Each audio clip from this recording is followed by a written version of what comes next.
तो अभी खाने के लिए आज फ्रूटी है मेरे पास। अभी खाना मैं दोपहर को खा के आया था। और ये मेरा स्लीपिंग बैग है, छोटा सा है। और एज़ कम्पेयर जम्मू कश्मीर जितनी यहाँ पे ठंड भी नहीं है, और इसलिए स्लीपिंग बैग भी छोटा हो गया है। और मेरे बाल भी काफ़ी बढ़ चुके हैं, जो मैं नेपाल में ही कटवाऊँगा अभी।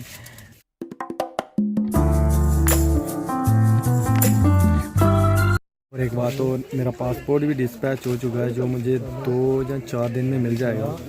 मतलब नेपाल और भूटान की यात्रा के बाद मिलेगा, और जिसके बाद मैं उसी पासपोर्ट के ज़रिए बांग्लादेश की यात्रा कर पाऊँगा। तो आज ही डिस्पैच हुआ है 29 तारीख को। तो मैं भी 2-3 दिन में मुझे मिल जाए और दिल्ली तक पहुंच जाएगा वो किसी के ज़रिए मेरे तक। और उसके बाद ही मैं बांग्लादेश की और बाकी जो 98 कंट्रीज़ बचेंगी उनकी यात्रा कर पाऊंगा, क्योंकि बाकी कंट्री पासपोर्ट फ्री नहीं है। वीज़ा फ्री हो सकती हैं, पासपोर्ट फ्री नहीं है। तो इसके लिए मुझे पासपोर्ट की ज़रूरत पड़ेगी, जो कि मुझे हफ्ता 2 हफ्ते में मिल जाएगा। और उसके बाद हम करेंगे बांग्लादेश की यात्रा, और बांग्लादेश के बाद म्यांमार की। तो इसके लिए आपको सारी वीडियो देखनी पड़ेगी। फिर एक नया दिन है। अभी कोटपुर पहुंचने में 3 घंटे लगेंगे। अभी हम रास्ते में हैं, और यहाँ पे भाई कितनी धूप पड़ी है मैं बताता हूँ।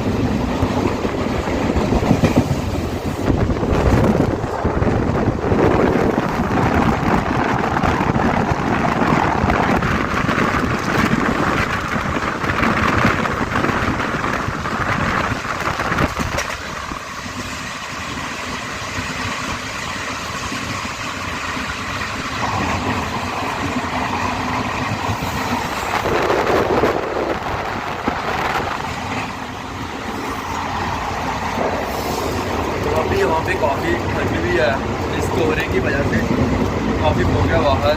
और अभी 3 घंटे लगेंगे हमें गोरखपुर पहुँचने में। उसके बाद फिर से गाड़ी लेनी पड़ेगी, जो हमें सोनाली ऐसा ही नेपाल बॉर्डर के पास पड़ता हूँ, वहाँ तक लेके जाएगी। तो अभी मेरे को पता नहीं है कहाँ से मिलेगी वो रेलवे स्टेशन। गोरखपुर जाके पता चलेगा। अभी काफ़ी ठंड है वहाँ, और अभी चाय पीने का टाइम हो गया। सुबह के 9 और चाय गरम चाय। अभी गोरखपुर पहुंचने में कम से कम 3 घंटे लगेंगे। मैं भी 12 बजे पहुंचूँ। और अभी सुबह का नाश्ता हो रहा है, 3 समोसे और 1 चाय के साथ। तो अभी गोरखपुर पहुंचकर ही खाना मिलेगा। मैं भी अभी पहुंचा हूँ मैं कोटा में। कोंटा नहीं, कोंडा। तो स्टेशन का नाम है कोंडा। मैंने ये अभी दिन के हो चुके हैं 11:30, और मैं पहुंच चुका हूं इंडिया के सबसे बड़े प्लेटफार्म यानी कि गोरखपुर में।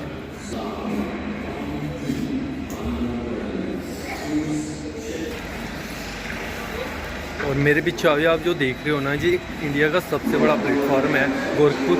और अभी मुझे बाहर जाके खाना भी ढूंढना है, और खाना ढूंढने के बाद मुझे सोनाली के लिए बस भी पकड़नी है, जो मेरे को लेके जाएगी नेपाल बॉर्डर तक। तो अभी देखता हूँ बाहर कहाँ से मिलती है वो गाड़ी।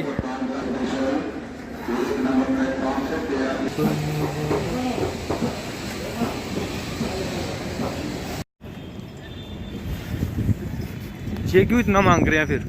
अरे ये मारुति वाले हैं ना। अच्छा, ये कार वाले हैं। नहीं भाई, कार में नहीं जाना मेरे को।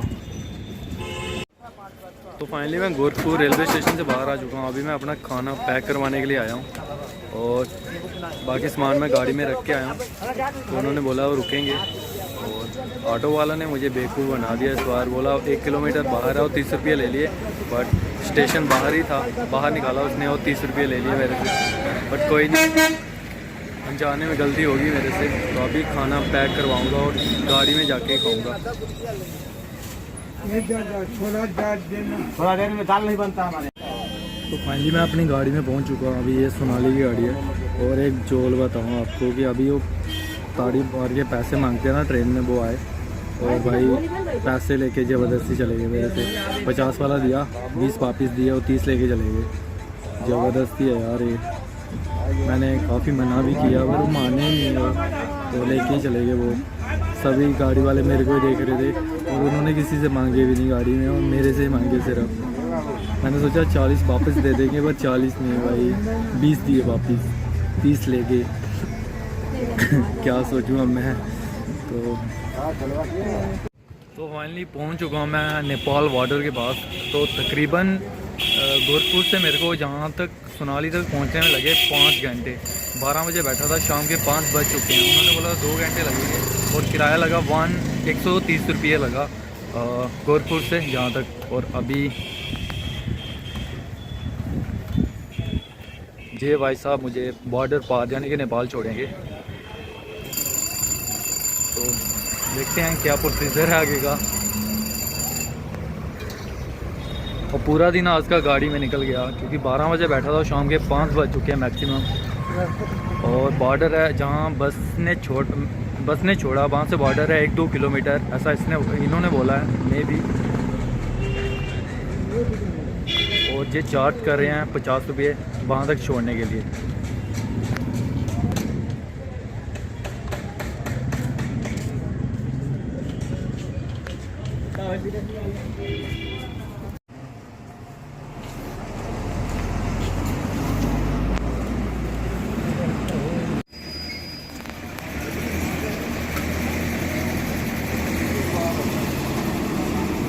तो फाइनली मैं पहुंच चुका हूँ नेपाल में, और थोड़ी बहुत दिक्कत हुई पहुंचने में। अभी मैं पी रहा हूँ चाय, क्योंकि यहाँ पे थोड़ी ठंड है। और दिक्कत इसलिए हुई क्योंकि जो बॉर्डर है ना इंडिया और नेपाल वाला, वहाँ पे सभी को जाने दिया उन्होंने, बट मेरे को रोक लिया। पता नहीं क्यों, मेरे को नहीं पता क्या रीज़न था। सभी मेरे से भी, मेरे बैग 2 हैं और लोगों के पास 3-3, 4-4 बैग थे, बट उन्होंने मेरे को ही रोका।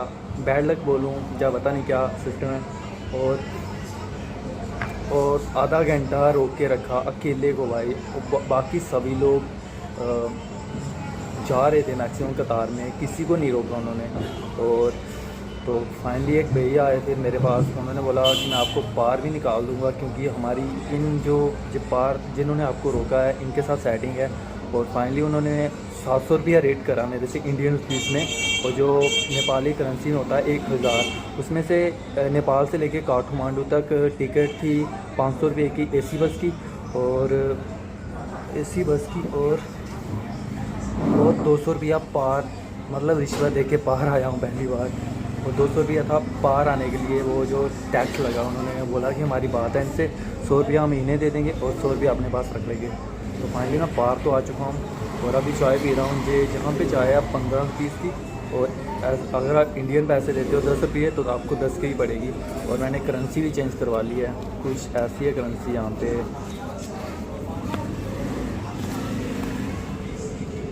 ये 1000 का नोट है, और जहाँ पे अभी भी चलता है।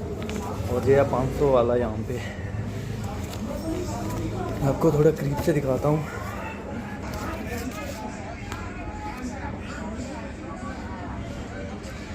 और ऊपर लिखा है नेपाल राष्ट्र बैंक, और 1000 का है। और मैंने तकरीबन 1000 के एक्सचेंज करवा ली है, बाकी ज़रूरत पड़ेगी तो आगे करवा लूँगा। और जहाँ पे सिम भी लेनी थी मेरे को, अभी मैंने पूछा 1-2 जगह, और सिम जहाँ पे काफ़ी महंगी है, 200 रुपये सिर्फ एक्टिवेट करने के लिए है। और डाटा उसमें अगर आप डलवाओगे तो वो अलग से पड़ेगा। और मैं भी क्या पता, मुझे पागल बना रहे हो, आगे पीछे मैं पता करूँगा मैक्सिमम। और एक भैया भी आए थे मेरे पास, उन्होंने बोला आप काठमांडू जा रहे हो तो थोड़ा संभल के, वहाँ पे चोरी और पर्स चोरी होना आम बात है। और आप बाहर से हो, इंडिया से हो, मतलब आपकी भाषा देख के वो पता कर लेंगे। तो फ़िलहाल टिकट भी ले लिया बस की। अभी 6 बजे की टिकट है, जो मुझे सुबह 6 बजे ही पहुँचाएगी काठमांडू। और मैंने होटल भी बुक कर लिया वहाँ पे, जो मेरे को पड़ा है कितने का पड़ा है, 140 का पड़ा है इंडियन रुपीज़ में। और अगर मैं नेपाली इधर के पैसे की बात करूँ तो वो मेरे को पड़ा है 200 रुपये में, अगर इधर वाले पैसे हैं। और इंडियन करेंसी में पड़ा है मेरे को वो 140 में। तो अभी मैं सिम लूँगा, क्योंकि 5 दिन है।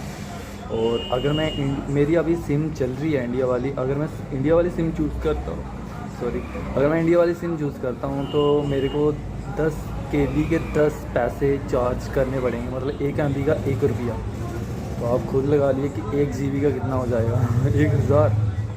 1000 होगा या 100 रुपया होगा, मे भी कुछ भी हो। तो अभी फ़िलहाल मैं बस का वेट कर रहा हूँ, और सब कुछ क्लियर कर दिया है। क्लियर क्या, मेरे को ही पकड़ा उन्होंने। और फाइनली मैं रिश्वत घूस दे के पार आ चुका हूँ। पहला एक्सपीरियंस, पहली कंट्री, ऐसा होगा मेरे साथ मैंने सोचा नहीं था। बट बाहर चला गया था मैं। जिस रिक्शे वाले के साथ मैं आगे जा रहा था तो प्रॉब्लम रिक्शे वाले के साथ हुई, वो उनके आगे जाके रुका जिसकी वजह से मुझे उन्होंने पकड़ लिया। और अभी 99 कंट्रीज़ बाकी है। पहली कंट्री में एक्सपीरियंस थोड़ा ख़राब था, बट भाई आपका पीछे नहीं हटेगा। तो अभी 6 बजे मैं निकल जाऊंगा काठमांडू के लिए।